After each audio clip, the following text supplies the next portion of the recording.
Hello, welcome back. My name's Ern, buyer, seller, trader, collector, integrator. This is my channel where I talk about all things of the hobby. Happy Friday. Friday. It's time to get down on Friday.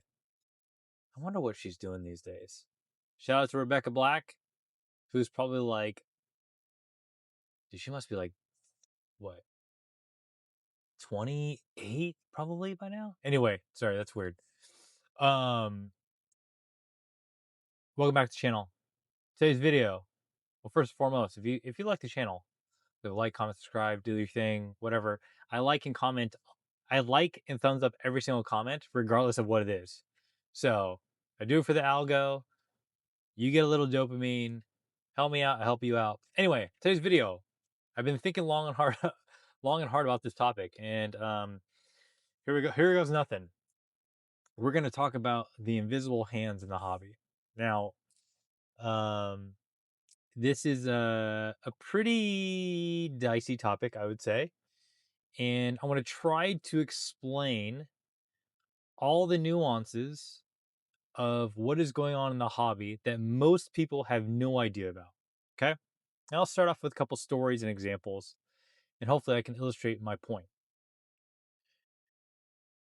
I I graded this Zard. This Zard right here.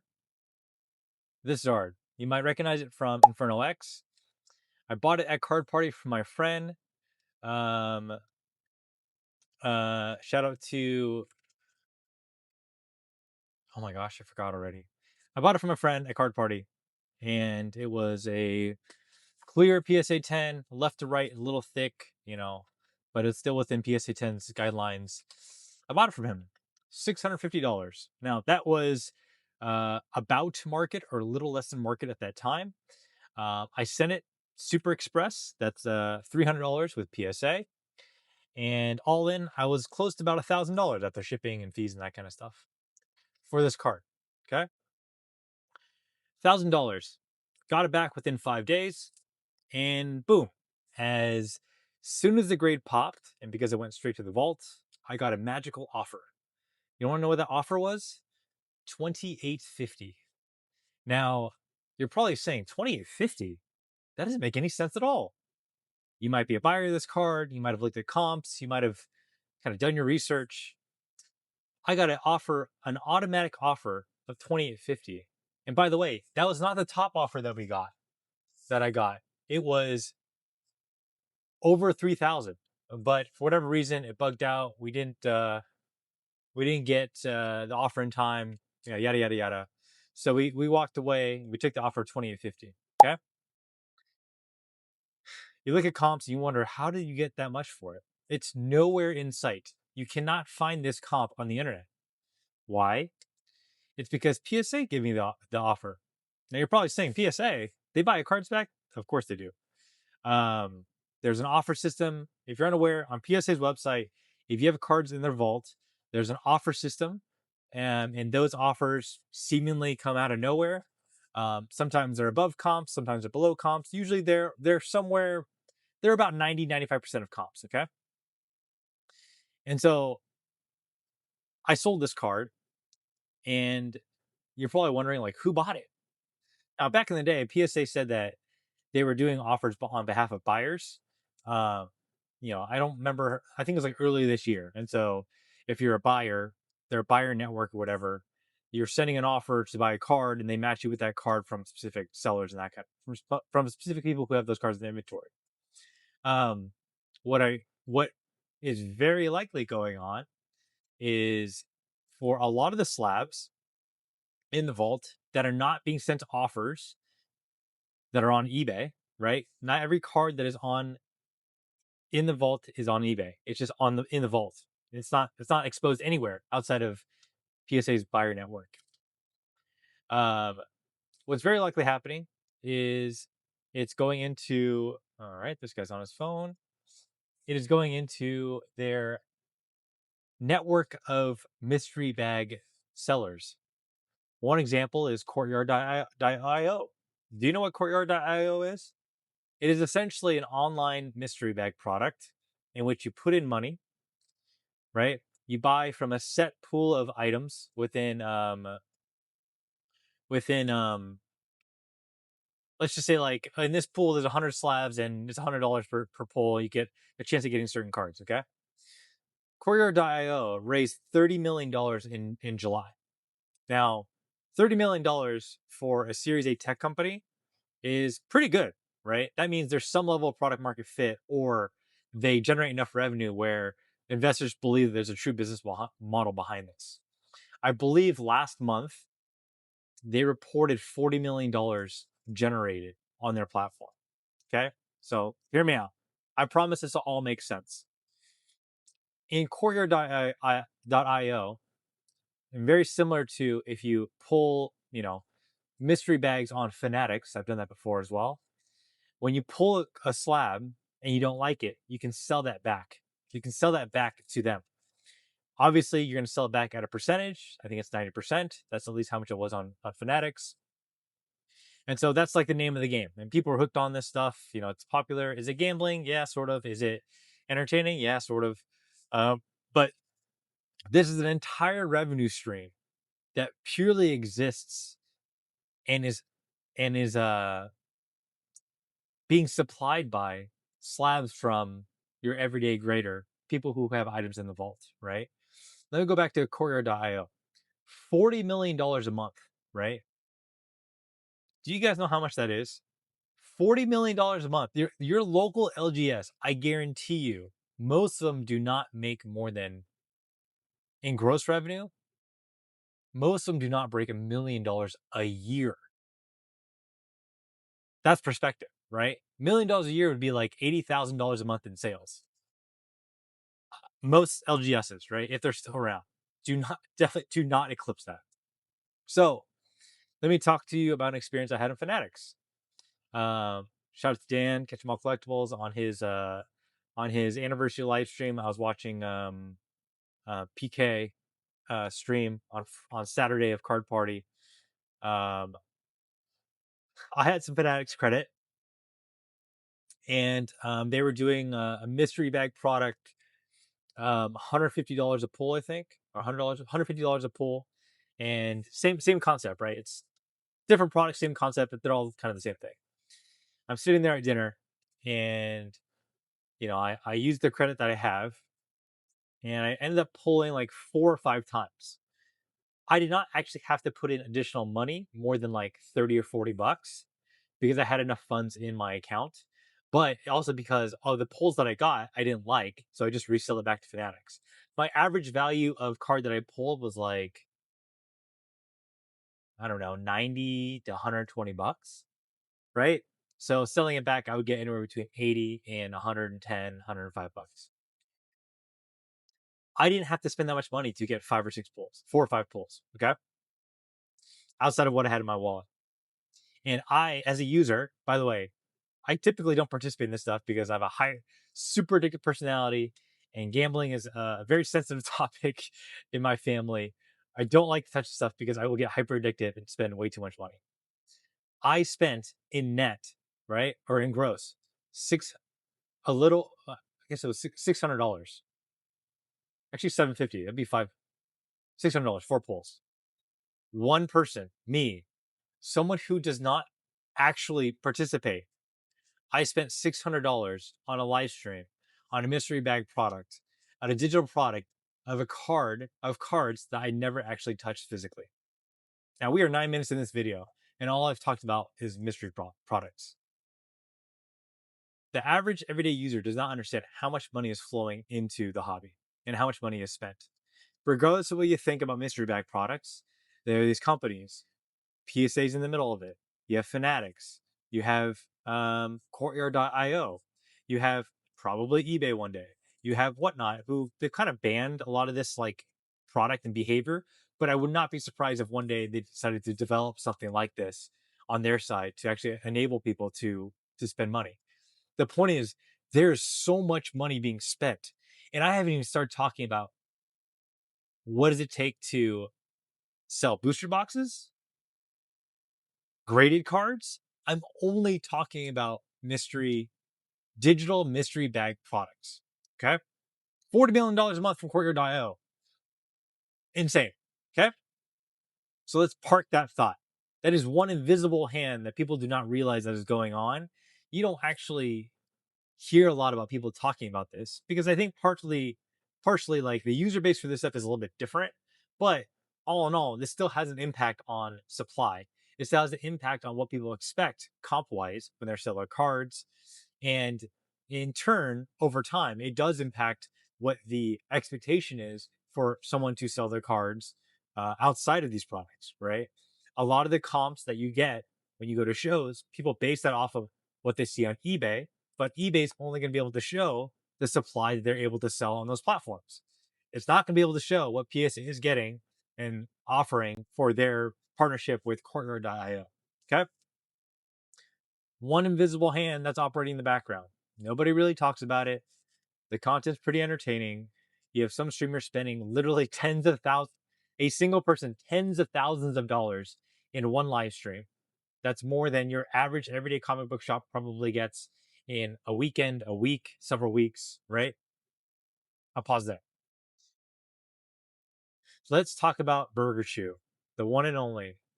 Now, I will admit, I am someone who's purchased about 120 Burger Chews. Such a funny name. At launch, I paid like $8 ish for them. My intention was to grade to flip and then sell the raws to vendors and people local in my area, sell the rest in TCG Player, right? I'm all out of them. I've sent them all out, and I've got some back in grading, and I made good money, right? Great, good money. If you didn't know, Burger Chew has more than a pop 63,000 in PSA 10. Okay, now it is now the number. It is now the highest PSA 10 card in Pokemon, and it came out literally less than like 2.5 months ago. Okay, I was watching a video from Top 10 Pokemon, who I've watched for a long time, really like his content. He just recaps like auctions and that kind of thing. He said that in the time that he was making his video to a day or two later, the population jumped from 59,000 to 62,000. So it increased by 3,000 population in a matter of 2 days. I grade a lot of cards, right? I never really, I shouldn't say never. I don't typically grade like hundreds of the same card. I usually go source stuff, higher end stuff, mid level stuff, condition check, send them off, wait 4, 8, 12 weeks, whatever it takes to get them back, sell them off. Okay. Adding 3,000 cards to a population report in a matter of days, that is absurd. That is never, I shouldn't say never enough. You do not see this every single day. And let alone 2.5 months after this card has come out, we are well above 60,000 in PSA 10. Okay. Now you got to wonder, well, does it matter? Like, there's enough demand. There's seemingly enough demand as of today. You're right.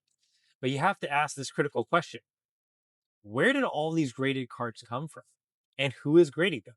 Now, I'm a pro amateur businessman, I guess, but everything I do is, more of a hobbyist, right? I pick and choose. I do this and that. I don't think about how do I multiply my revenue, and that's probably to my detriment because I like to spend my time very freely and just go and buy singles, go to shows, buy random things.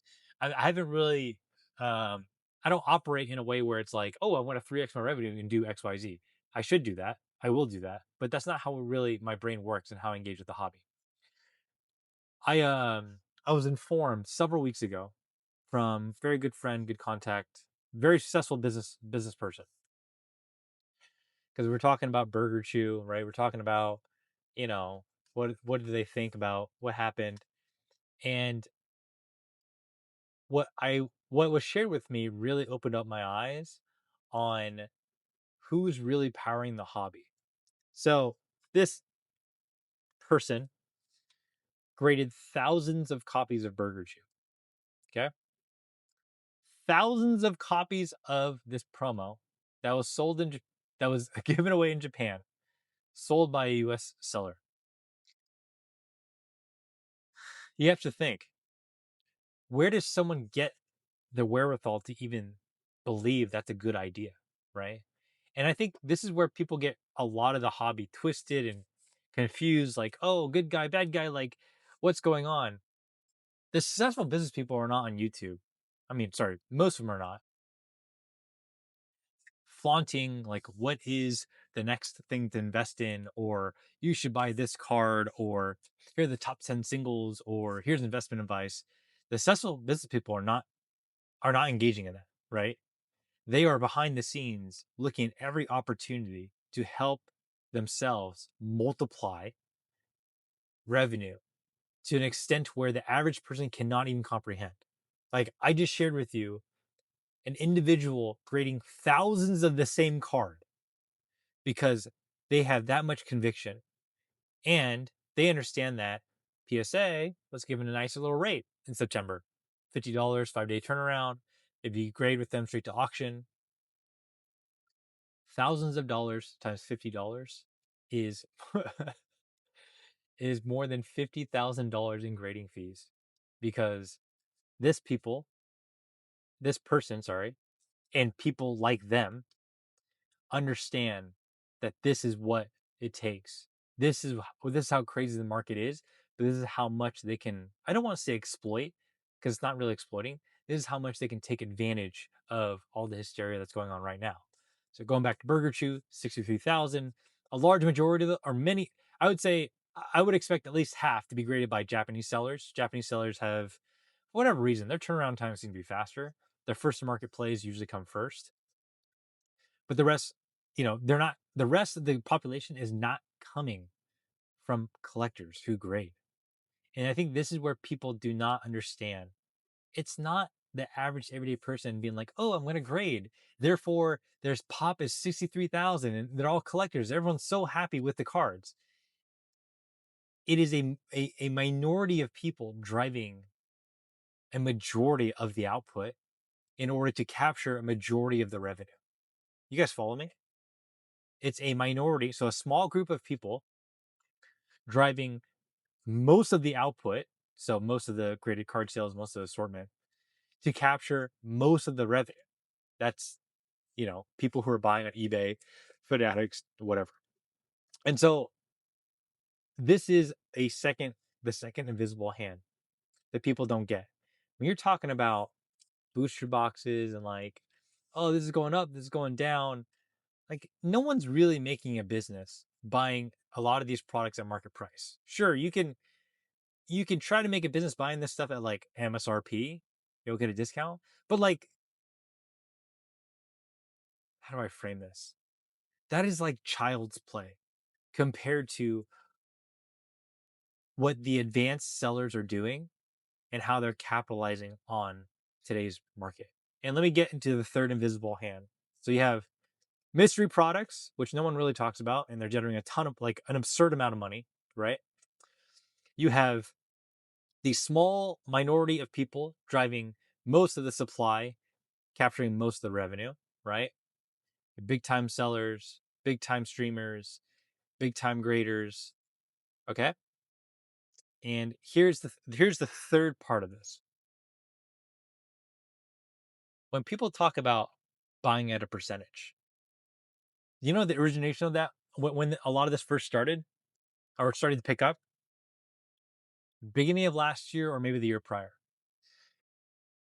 A lot more people starting to buy in bulk at a percentage. I myself, I purchased a really good Scarlet and Violet era set or a bulk lot for my friend. Man, it must have been like beginning of last year, beginning of 2024. I paid for some of the items effectively 55 to 65% of market price, which at that time was less. In a lot of cases, the items were less than MSRP. I got Scarlet and Violet boxes at like $55. I got Elite Trainer boxes from Crown Zenith and Aldea Evolve at like, I don't remember, cheap, cheap, cheap. But I was able to buy at a very low percentage. And the reason being is because at that time, the market, that's just what people did. Because if you paid more than 70, 75% cash money for things, you were overpaying. Market wasn't strong, right? And If you were paying higher, you were leaving margin on the table because the margins just really weren't there. As the market picked up, right, since Surging Sparks last year, now the standard is, you buy it 80. I mean, 80 probably not possible. 90% is the norm. 85% maybe if you're lucky, right? New people don't understand this. It has not always been this way. It has not always been you can buy at 90% and that's like a good deal. It used to be 70%. It used to be 75%. And it was a confident 70 to 75% across the board for basically everything. It wasn't until the market picked up that everyone decided that they were going to be paying more. And do you know where that standard comes from or came from? It doesn't come from your everyday vendor or the guy you meet at a show or a high school kid who's trying to vend today. It doesn't come from those people. It comes from the top.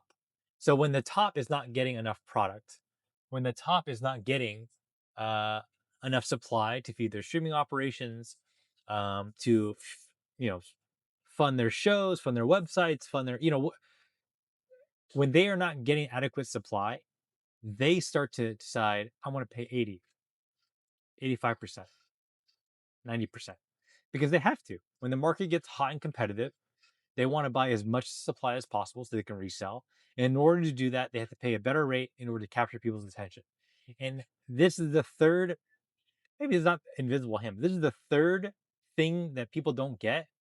When the top stops paying top dollar, everyone else will not, everyone else will also not be paying top dollar, right?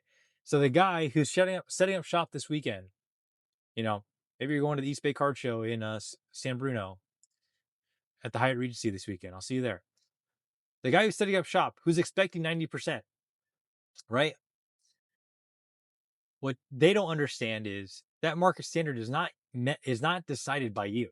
It's decided by the people at the very top who are forcing prices to go up in order for them to run their operations. And the minute that they stop paying or wanting to pay less, or the minute that their business start to go down, right? The amount that they pay will probably go down as well. And as a result, everyone else, let's say these operations now are paying 85%, 80%, right?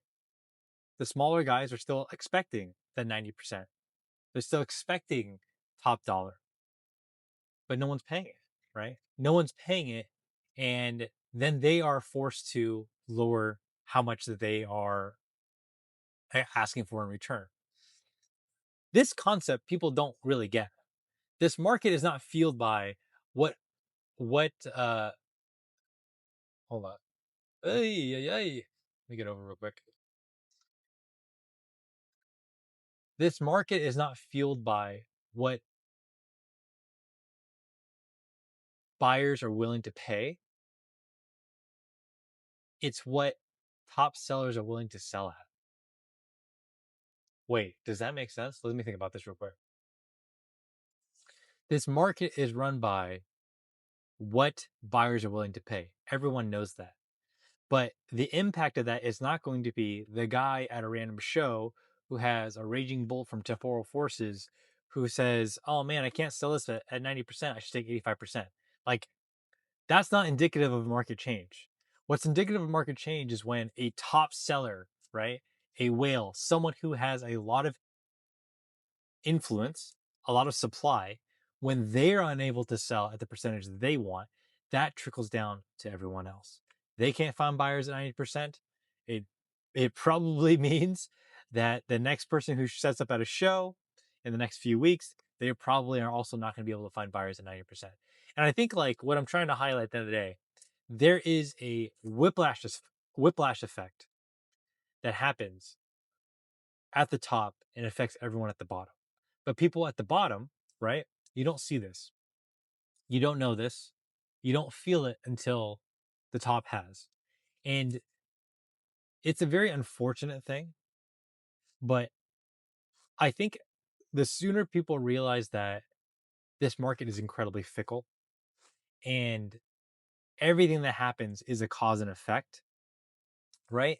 Then you can hopefully better position yourself and your business and what you have to offer to people if you're trying to become a seller. So why do I bring up these invisible hands? So to recap, mystery bags, digital mystery bags, and how much money is being printed. The small majority, sorry, the minority of sellers that drive the majority of assortment and majority of revenue, right? And market standards change when it impacts the top first and then everyone else second. You know, I got the idea for this video as I'm paying attention to all this YouTube drama and all this, like, you know, I think I saw a video from I forgot the guy's name. He was recording in his car, so I gotta love him, right? Shout out to you. I forgot your name. I watched the video. I think it was a video about like Team Rocket Joey and Pokey Annie and all these guys, and you know, TRJ said like ended up buying Destin Rivals, and even though he said for a long time don't buy Destin Rivals, whatever, right? It doesn't really matter. I don't really care.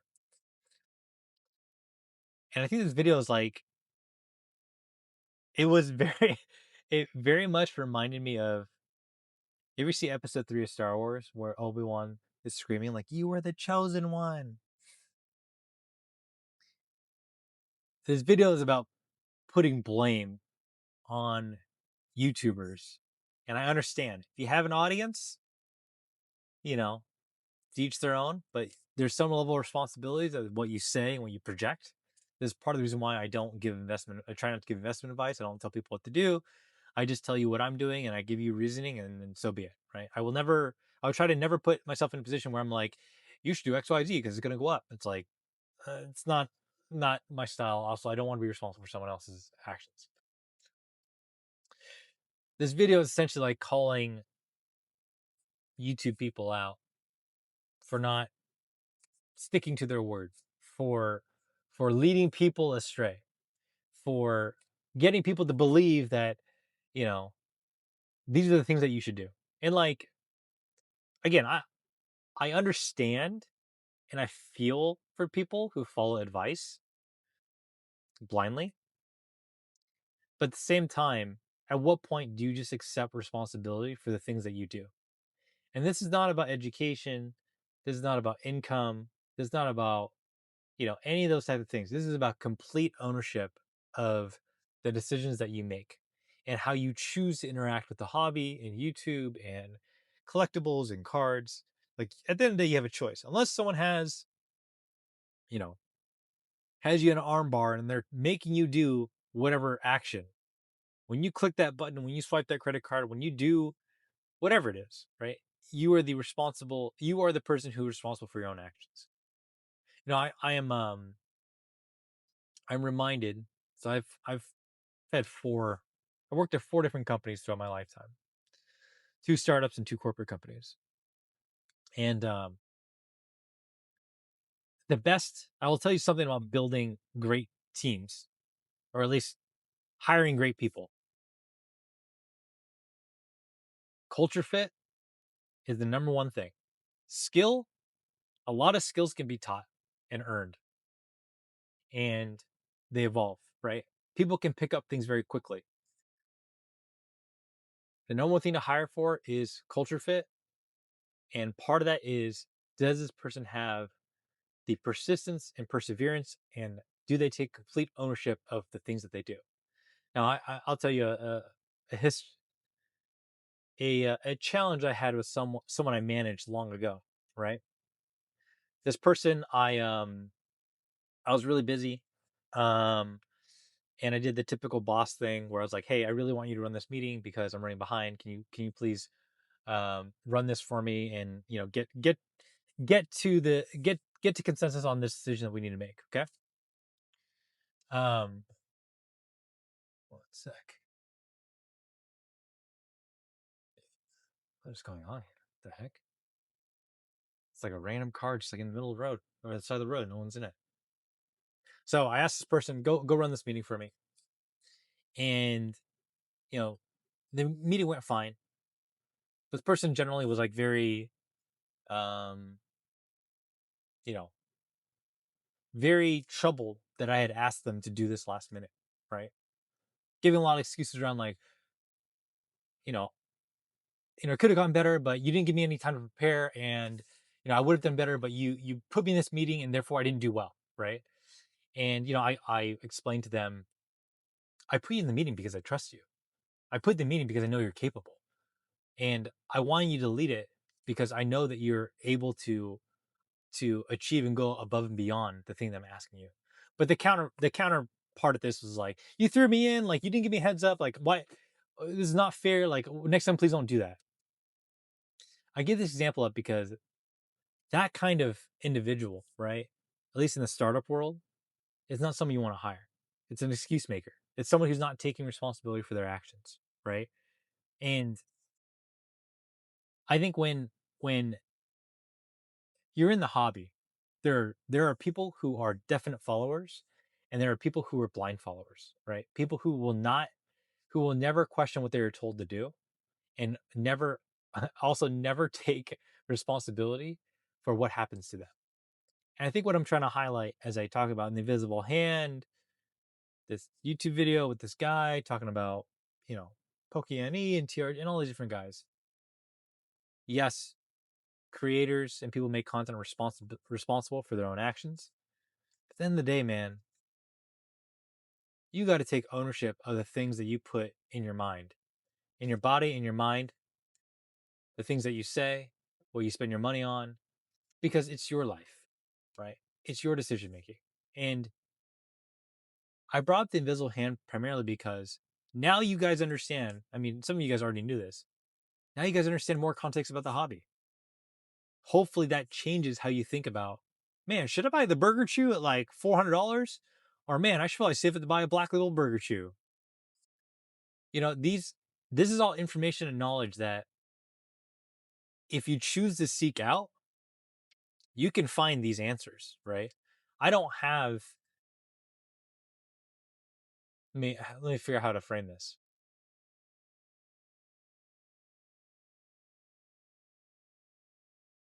I don't have special access or privilege that cannot be earned. My friend, my colleague, the person I tells me this stuff, they're one of many people that I could ask that I've met that would tell me the same answer about what's going on with Burger Chew. Burger Chew sounds like a pandemic or something, right? Courtyard.io, they publicly announced their Series A funding in July, right? PSA Vault getting offers on there. You will figure that out for yourself when you start to do comps, when you accept offers, when you try to sell more cards. You're like, oh, this seems kind of weird. Like, why is this comp not showing up on Alt or on eBay? Oh, it's because it's being purchased straight out of the fresh pick of the litter, if you will, from PSA to their mystery bag products or their buyers, whoever. And I never get to see or experience who that person is, right? This is all information that you absorb in the hobby when you look for it, when you put the sweat equity in, and when you stop just blindly following people on YouTube, social media, and things that you hear. And again, I do feel for people who've been led astray. I think that's like a very unfortunate thing. But my follow up to that, and then my tough love to that is, when are you going to be taking responsibility for the things that you do? That's it. That's all I got. Um, Let me know what you think. There's there's a lot going on that people don't talk about, but once you start to figure out what drives the hobby, where the money's coming from, then you stop paying attention to all this nonsense around like, what card's gonna go up? What should you invest in? Like what's the, just all this stuff that like it is distraction and preventing people from getting better. Anyway, that's all I got for you guys. Thanks for watching, and I'll catch you in the next one. Peace. Peace.